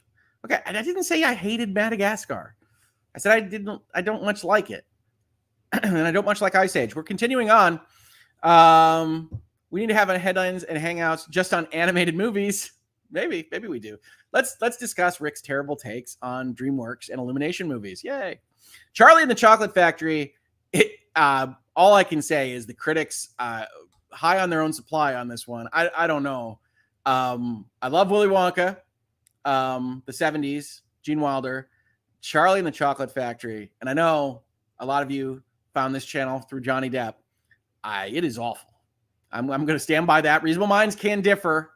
But Charlie and the Chocolate Factory is awful. And so I don't even know. 77.5 seems really too high. Kurt says, Hoeg does not like to move it. Thanks, Madagascar. I'm glad everybody's having fun with Madagascar. I'm glad y'all like it. BLT agrees with me. Charlie and the Chocolate Factory was awful. Absolutely terrible. What do I think about Iron Giant and Batman Mask of the Phantasm? We're just going to ask me questions about old animated movies. Iron Giant is excellent. Batman Mask of the Phantasm is also excellent. Most of the stuff that comes out of the Batman animated series is excellent. Although, looking back on it as an adult, pretty darn dark for the ages I was watching it in. So Batman Mask of the Phantasm is excellent. Iron Giant is excellent. There you go. It's my Warner Brothers sign-off version. I much prefer the Gene Wilder version, not of Batman, but of Willy Wonka. Absolutely tremendous. Charlie and the Chocolate Factory was an abomination. Angry face emoji. It's terrible, right? I'm not alone in this. It's awful. Let's see here. Xfiler06, you got at least one viewer in your corner here, ambivalent at best about Madagascar and Ice Age. Yeah, I'm ambivalent. I really don't have negative feelings towards them. They've never done something much for me. Ice Age in particular is kind of like a long form kind of Looney Tunes approach. If you say anything bad about Wallace and Gromit, crying, laughing emojis. I love Wallace and Gromit. Wallace and Gromit has a ton of visual sight gags and puns. Are you kidding me? It's my wheelhouse. Ducky says, the funny thing is, as much as I love Batman Begins as the dozen of times I've seen it, King Kong is the only one that pulls me back to memories of 05 and trying to watch it at a friend's house. King Kong does have a memory attachment to me, and maybe that comes from Lord of the Rings. I can remember parking at the cinema. I can remember going in. I can remember spending time with my wife watching it. I can remember these things about that King Kong experience. Some of that is because I really do have stronger memories about the December blockbusters. King Kong was a winter blockbuster. It was snowing here, and I mean, I can describe the whole damn day. It's kind of wild. And I do have strong memories about those December blockbusters, including the Disney Star Warses. So yeah, Claude Simeon says Hoeg is redeemed. Thank you. I always like to be redeemed. It's fun. Let's see what else we got. Coral Hoeg, don't hurt me like this. Which one? Which one do you love? I love Wonka, but don't hate Charlie. Okay. Hey, there's somebody that doesn't think that Charlie and the Chocolate Factory is awful. Great, Terry. I'm glad. Does Willy Wonka mean nothing to you? Blockbusters and a success of huge movie studio releases has been reflective of our economy, the audience's ability to support an expensive ticket, repeat attendance. Yeah, well, that's one of the things I said was this year, I think that audiences have been nicer to movies because they're happy to be back watching blockbuster movies. Charlie doesn't hold a candle to Willy Wonka. Absolutely. Let's see here. LOTR was an event. Lord of the Rings. It sure was. Man, was I looking forward to Fellowship coming out. I had the soundtrack. I had watched there was a like behind the scenes of the cave troll fight that I remember vividly that was on whatever the channel was called that had Smallville. I don't think it was CW yet. Was it UPN or something along those lines? That was hosted by the guy that played Lex Luthor, and he's standing in like the cave troll set. And Lord of the Rings had all of that blockbuster marketing put behind it. Like we think of it as like a really big deal and Oscar nominated, but like at the time it was marketed like a Star Wars or something like that. So you could go into the Burger King and collect like all the little characters. So we found those all the time, and they had like glowing goblets that had Aragorn's face on it, but at that point it was a surprise that he was called Aragorn, so they all said Strider on them. Oh man, all right, we're getting nostalgic. It's good times. So it's a good casual Friday, folks. I knew this would happen with this article. I realized the same thing about some Disney Pixar DreamWorks I watched as a kid. Looking back, some of them like Prince of Egypt or The Hunchback were really dark. Prince of Egypt, now that's a fantastic animated movie that I really didn't give enough credit to when it came out originally. So yeah, absolutely. But yeah, super serious and dark. Definitely. Oh, it's called the WB. Thank you. So yeah, I don't know that I've ever been able to find it. It's probably somewhere on YouTube. Is this behind the scenes hosted by Lex Luthor? I want to say his name is Michael Rosenbaum, maybe. And he's guiding you through what is going to be one of the biggest experiences you've ever had or whatever like that. I remember looking at that and thinking, wow, that looks really cool. Like it looks really realistic in a way that fantasy really wasn't doing very often at that point in time. Ashley, Confidence and Contour coming soon, asks with the super chat, thank you for supporting the channel. What is this LOTR thing popping up on my Amazon Prime screen? Have you watched? I have watched the first episode of Rings of Power. You can look in the archive for kind of my early review of that before I even start in on headlines, but it's not awful. At least one episode in, very high production values. The actors are gamely working through some old English dialogue, and I'm interested to see where it goes, but it's really a prologue first episode before a story starts, so do know that going in. Don't hate it, though. I do not hate it. I don't care what anyone says the Mad Hatter. I'm as excited for Rings of Power as I was for the Lord of the Rings movies. Awesome. Well, good Lord. I'm not going to take that away from anybody. Hype is part of the fun of things. So I hope it's as good as you want it to be. I enjoyed the first episode. I did. I'm going to watch the second episode today. So that should tell you I'm interested. I'm invested. We'll see how it goes from there. And then, yeah, let's see here. Watching Rings this weekend. Prince of Egypt is an animated excellence with a beautiful soundtrack. Gorgeous soundtrack. Just a really good movie. Okay, let's continue with the article. That's 2005. And yeah, Charlie and the Chocolate Factory is doing some work here on the averages, as are War of the Worlds and King Kong. But yeah, Batman Begins. Critics were probably too mean to that one. And Hitch. Does anybody remember Hitch? I think it had the mall cop guy with the Beverly Hills Prince there. In the year 2000, there were more comedies, Meet the Parents and What Women Want, and dramas, Gladiator and Castaway, than superhero movies, X-Men. Now, what's notable about this, of course, is that just in this list from 2000, starting the millennium, Gladiator wins the Oscar. So that's interesting in of itself. We don't generally have blockbuster movies that are in the top 10 list that are critically acclaimed. The best year for blockbusters was 2015.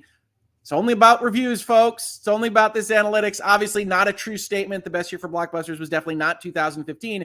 As we look at the list, The Force Awakens, Jurassic World, Furious 7, Age of Ultron, Minion, Spectre, Inside Out, Rogue Nation, Mockingjay Part 2, and The Martian. Out of this list, I'd be willing to bet that you guys can guess what I actually really like. But I will tell you, most of these are franchise movies. Most of these are either direct sequels or reboot, requel type movies. And The Martian. So I do like The Martian quite a bit. I think Matt Damon does a fantastic job with that. I think that's a really fun movie that reminds me of my grandfather. And I really, really love. I get very emotional at The Martian. Strange. And Rogue Nation is maybe my favorite of the Mission Impossibles. And honestly, part of the writing and style of Rogue Nation is what kind of goes all the way through Maverick. And so I think that's one of the reasons that Skydance is having a pretty good run with things like Maverick, is because that team has built some good stuff with Rogue Nation and Fallout and Maverick. Let's see here. What else? Age of Ultron is like the worst Avengers movie, but okay. Minions does nothing for me. Spectre is awful, and I really do like Daniel Craig's Bond. Spectre is almost as bad as Quantum of Solace, and Quantum of Solace is the worst Bond movie I've ever seen. The Force Awakens was just doing A New Hope again, and people generally liked it, myself included. But yeah, that was the start of bad things. I don't have fond memories of that. I haven't watched any of the Disney Star Warses again in for any reason, really. Inside Out is very good. Yeah, but I mean, the interesting thing about that is by the time you get to 2015, I mean, look at the franchises those are hanging their hats on, right? It's Star Wars, Jurassic, Furious, MCU.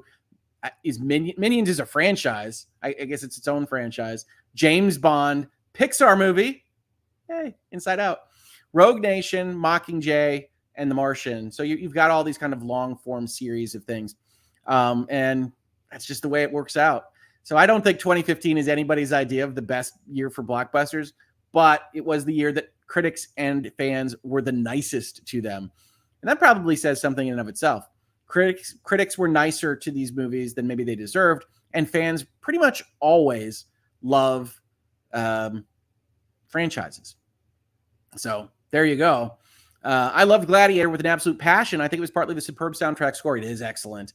Though that drew me to Gladiator, that score is beautiful. Really good score. That's on one of my my playlists for working, is the Gladiator stuff, especially the end music. So yeah, it's a tremendous score.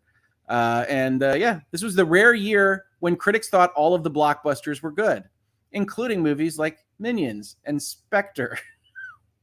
And Mockingjay Part 2 isn't great either. So yeah, it's all right, critics. We had a group hallucination. Fair enough. Transformers is the critics' least favorite movies. Here's a fun list, guys. This is why I like this article.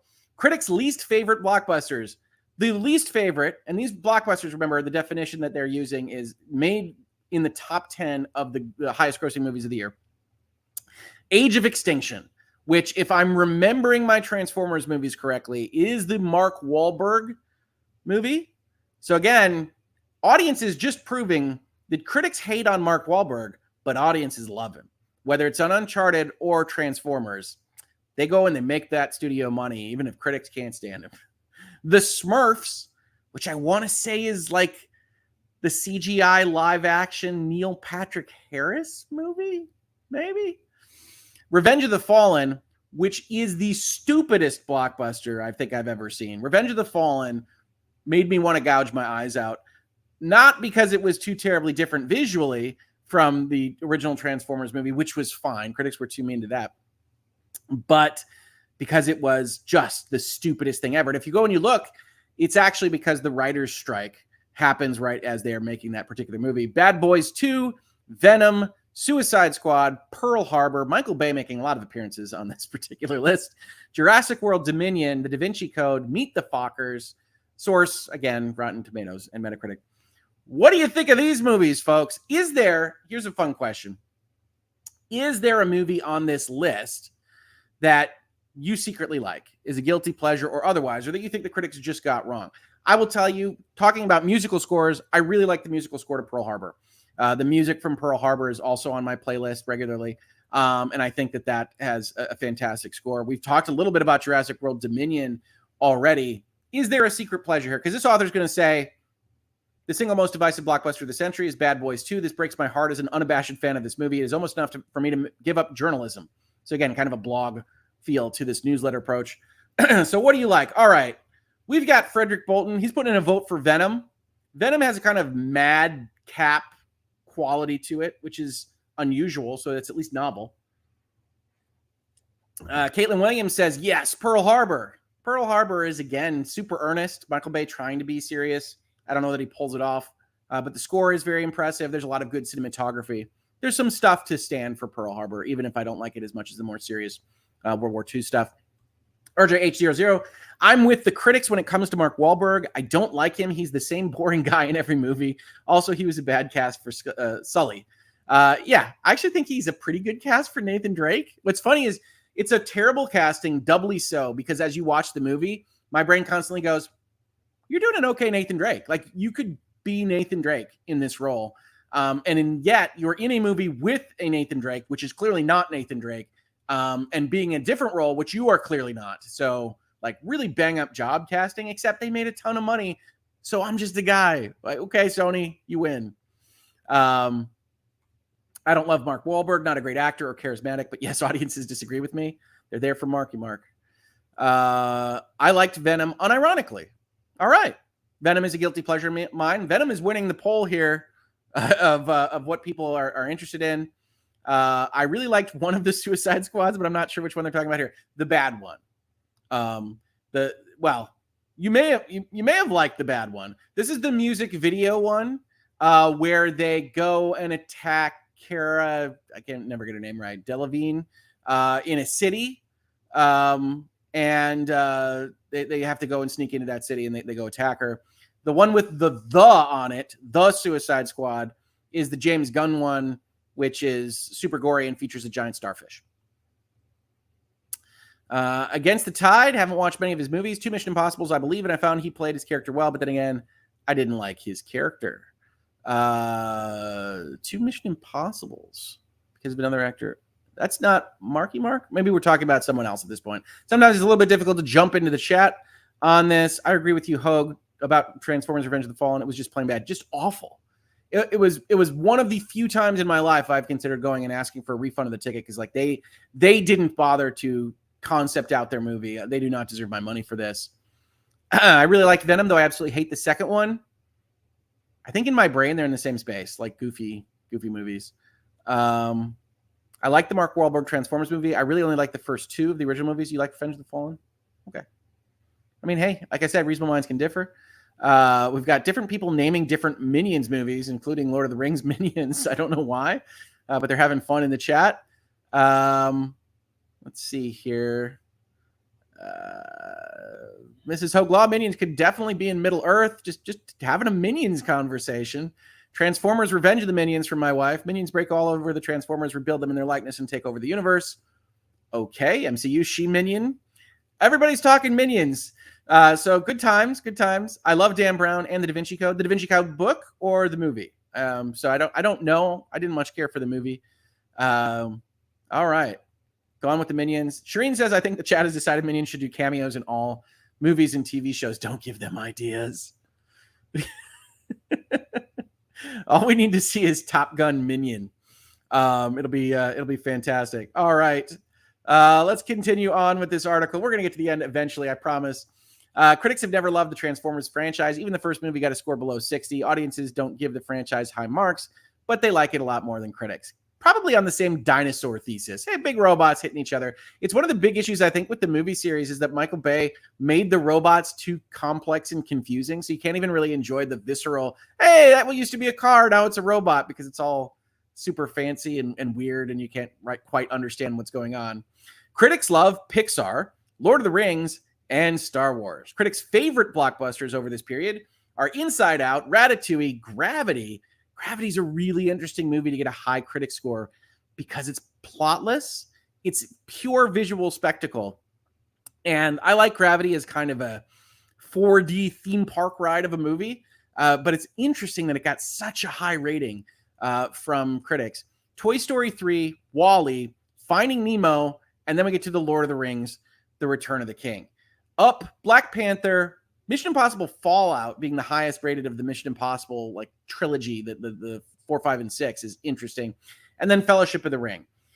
So yes, they really are very kind to Pixar. Critics and fans are split on the new Star Wars films. Critics liked 2 more than the fans and vice versa. But the single most divisive title is The Last Jedi. This is just SEO, folks. You don't need to reference The Last Jedi here. It's not on any of these lists. But if you put The Last Jedi in your article, you're going to get some SEO. Critics give it an average score that is 32 points higher than fans, the biggest drop for any blockbuster this century. But I'm going to assert some blame here, author says.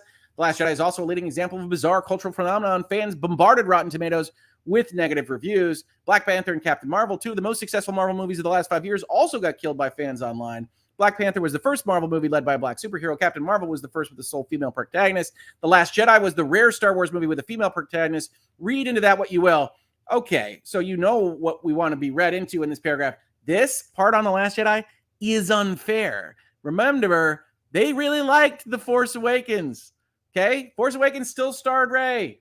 So that's not the reason for The Last Jedi is Rey's existence. Okay, so get out of here with that. I'm gonna talk about this a little bit more. Yeah, I do think that there's some stuff online about Black Panther, which is one of my favorite of the MCU movies. Captain Marvel is very much not. But yeah, I think there is some stuff happening online. We see that with video games as well. But certainly this stuff about The Last Jedi is the rare Star Wars movie with a female protagonist. Every single Disney Star Wars movie has a female protagonist, and fans like Rogue One, and fans like The Force Awakens, and fans do not like The Last Jedi, and they do not like The Rise of Skywalker. So get out of here with that argument. So what happens in 2022? And you can defend Last Jedi if you want in here. This is a safe space. I won't just jump on you and attack you if you love The Last Jedi in this. Captain Marvel's really bad for what they did to Nick Fury with the cat. Yeah, it's silly. It's silly. Let's not put The Last Jedi in the same pot as the other 2. Sure, Rise of Skywalker is dumb, but it's not, actively trying to hurt me. Fun fact, I've been accused of having no soul for not loving Pixar films. WALL-E and Monsters, Inc. are exceptions for me, and I still haven't seen some of the newer stuff. Ratatouille is my favorite of the Pixar movies. Yes, I think there was a time period, which I think is actually shown pretty well in this article, where critics, they accuse audiences sometimes of being, mob driven or just liking shiny pictures. I think critics were also kind of in a bit of a mob mode with some Pixar stuff, not these necessarily, not the highest ones. These are all pretty well received, but that they were very kind to Pixar movies, which were very mediocre because they didn't want to get outside the pack for what Pixar movies were being reviewed as. And then it breaks, the dam breaks. And then, you get Lightyear, and Lightyear is nothing. Lightyear is fine, is being generous, and it's absolutely nothing. It's Pixar's least ambitious, interesting movie in a long, long time. You have to give Captain Marvel high marks for the use of the 90s music. They picked the songs for perfection. So I really, really hate the No Doubt song in that action scene, and I can't remember which one it is. But I really hate how that comes across. Yeah, I'm a kid. I grew up in the 90s. But I don't know that I can give you that on score, but there's some good stuff. There's some good stuff. I still haven't watched Last Jedi. I kind of gave up after Disney started bombarding us. You know what? Keep that. Live that life. You too, Chris M. Haven't seen Last Jedi. If I could take that out, I would. So do that. Do Eternal Sunshine of the Spotless Mind style. Just never see it. I would watch more Han Solo movies. Will they make a sequel? No. Han Solo lost money. They were not going to make a sequel to Solo. In fact, Solo and Last Jedi basically killed the concept of theatrical Star Wars movies for at least a decade. So we're not going to see Star Wars movies for a long time, even though we get 800 Marvel movies a year. We're not going to see Star Wars in movies anytime soon because people are okay with the Disney Plus versions of them. I really didn't like Mandalorian season 2. I really hated the Book of Boba Fett. Obi-Wan was awful. So yes, these are my takes on this. Some people are going to disagree, which is A-okay. Off this particular list, Lord of the Rings: The Return of the King is the one I seriously enjoyed. It's maybe my favorite movie of all time. So yeah, The Return of the King, absolutely fantastic, delivering on all the promises of the prior Lord of the Rings movie. So it gets a little bit of a boost from what may be the best constructed Lord of the Rings movie, which is The Fellowship of the Ring, and also all the awesomeness in the Two Towers. Lord of the Rings, don't miss it, guys. Go check it out. I really like Captain Marvel. Fantastic. The Last Jedi doesn't exist for me. It's the right call. More Minions movies. The girl with the Minion tattoo. You're going to make me laugh here. Star Wars Solo was let's kill off all the old characters to make way for new ones. Solo was? Solo didn't kill off anybody, did they? There was Daenerys Targaryen. All right, I have to think about Solo. But they definitely did. The Disney Star Wars were killing off people. That's certainly true. I only saw a bit of Rogue One, and what I saw was a pretty pointless series of obstacles placed by bad in-universe decisions. Yes, the crew in Rogue One is not perfect or necessarily even good at their jobs, but that doesn't make it a bad story. Rogue One's pretty good. I will vouch for Rogue One. I don't like any of the new Star Wars. Haven't seen any of the series. This coming from an 80s baby that grew up being called Darth. I even get email addresses that way. One of my avatar names might be very deeply Star Wars. Disney lost so much theatrical money that they pivoted, but I like the Disney Plus availability in series format. Okay, absolutely. Saw all the Lord of the Rings movies in a marathon session in a local theater. Definitely worth seeing them that way. Tiring, right? I've done a full day of Lord of the Rings before. Okay, so that's the critics' favorite blockbusters. We're skipping The Last Jedi and all this stuff. What does this person think happened in 2022? Marvel fatigue is one of the biggest ones. Now, there are only 2 Marvel movies this year. The average Marvel movie from our selection has a critic score of 77.5. Only 3 movies have scored below 70, but 2 of them came out this year. And that's Doctor Strange and Thor: Love and Thunder. Now, I personally think they're probably a little too mean to Doctor Strange, which might be Marvel fatigue. But I also can't tell you that Doctor Strange, or I haven't seen Thor, but I've heard bad things from people I trust, are super great movies that are a function of fatigue. Ostensibly, these people are reviewing things that are put before them for the qualities that they have in their individual capacities. That it's not oh, this is a Marvel movie or otherwise, I'm going to evaluate Thor: Love and Thunder, or I'm going to evaluate Doctor Strange: The Multiverse of Madness. And I think probably they aren't super strong. So, I don't see, for instance, Marvel reviews, critics turn on Marvel. I don't see what they gave Black Widow. Maybe they didn't review it because it was straight to Disney Plus, but it's not included here. I would be interested to see what number that has. I think that's lower. But Phase 4 is not good, right? Phase 4 doesn't have any drive. Phase 4 isn't going to an Avengers movie. Phase 4 is not setting up long-term stories. I still don't see Shang-Chi here. So I don't know. I don't know if this is a fulsome list or whether how the research was done or how this average came out. I'd be interested in seeing some of those reviews and scores.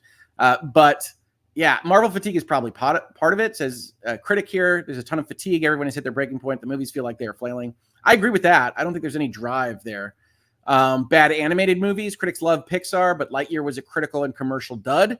The two animated movies that did make the list, Minions: Rise of Gru and Sonic the Hedgehog 2, are from franchises that critics don't like as much. Author, Sonic the Hedgehog 2 is not an animated movie. I do know that there's a rendered hedgehog in there, but you might think that the actor that used to play Cyclops in the old X-Men movie is a cartoon. He's not. He's a real person. So Sonic the Hedgehog 2 is not an animated film. I'm sorry, it's not. So every article we read, we can find little factual things, and that's kind of scary for the stuff that's important. And we're not talking about Sonic the Hedgehog, but yeah. W.D. Prescott says, Strange and Thor were movies for movie's sake. They weren't stories we were excited for nor set up to want to see. We saw them because they were there. Kate says, Phase 4 is awful. How do you go from Endgame to this? So many beloved characters I was excited to see more of, and they tanked them repeatedly. I agree with that. Endgame seemed like a good finish point. It is now clearly the finish point, along with Far From Home, the Spider-Man kind of epilogue to the finish point, and then just no direction. Like, I have no idea what they were doing. They flailed about. Obviously, the pandemic comes in, moves movies around. That becomes a problem for them. But Phase 4, there's a reason they're stopping Phase 4 without an Avengers movie, because the phases were basically all bookended by Avengers movies. And it's because they just want 4 out of people's mouths. And so they want to put a 5 on there. And that's what they're doing. That's why what is it? I think Wakanda Forever is the last of the Phase 4 movies. Phase 4, another argument is introducing new characters. I think the fatigue stems from the Disney Plus shows. I think it's horrible to introduce new characters on a show. The show should stick to legacy supporting cast. Yeah, perhaps, although I think that they wind up discounting those actors and their experiences. I think Falcon and the Winter Soldier really exemplifies that the most, which is you take these cinematic characters that have theatrical gravitas and you make them dumpy TV show characters. That takes away from the whole enterprise. And I think they're worried about that as well. So you put Moon Knight over there in the corner and he's not going to do any damage. He might not show up in any movies, honestly. Marvel fatigue is what I was feeling since Civil War. I liked Venom because it was unapologetically dumb and not look at me trying to be serious and making dad jokes dumb.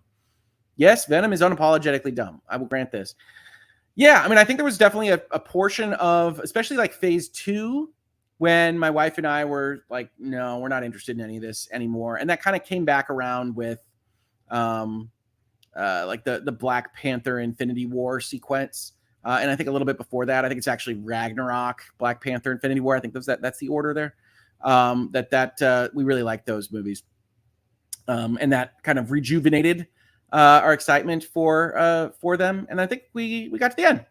We got to the end. So there's no guarantee that this will happen this year, but odds are that some of the top 10 movies will get knocked out, which might take some of this disparity away. And I think that's a good thesis, because I think the one thing that we can be pretty sure of in terms of blockbuster sales is that I would expect Avatar 2 to be here. And in that particular case, what do critics and fans think of Avatar 2? I don't know the movie. Haven't seen the movie. Chances are critics are going to be meaner to it than fans, I would guess.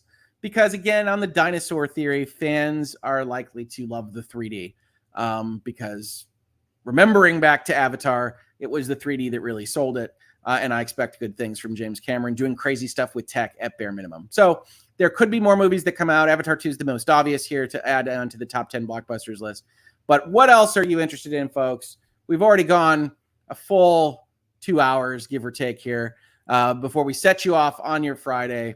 Let me know Any other questions, any other movies you think were mistreated, any other ideas, thoughts you have on Critics, thank you so much for supporting the channel. Thank you so much for supporting us through super chats, through just attendance here, engaging, making up random minion-based names of movies, television properties, and otherwise having fun. Really appreciate it. Have a lot of fun with it. Otherwise, I think that's going to do it for us. So as I announced earlier in the video, I don't think we're going to be doing a video here in Hangouts and Headlines on Monday. That's Labor Day. We're going to take that day off. But we do have Lawyers and Dragons tomorrow. It's going to be a big one. Lots of surprises. If you're at all interested in it, maybe catch up if you're not fully caught up. And come join us tomorrow at 10 a.m. Eastern for what should be a really, really cool Lawyers and Dragons episode. Otherwise, have a fantastic Friday. College football season has started. It's fall. We're going to have a lot of fun. I hope you enjoy it. Have a great day. Hopefully see you tomorrow. If I don't, I'll see you on the next Hangouts and Headlines. See you on the next Virtual Legality. I'll see you when I see you. Have a great one, everybody.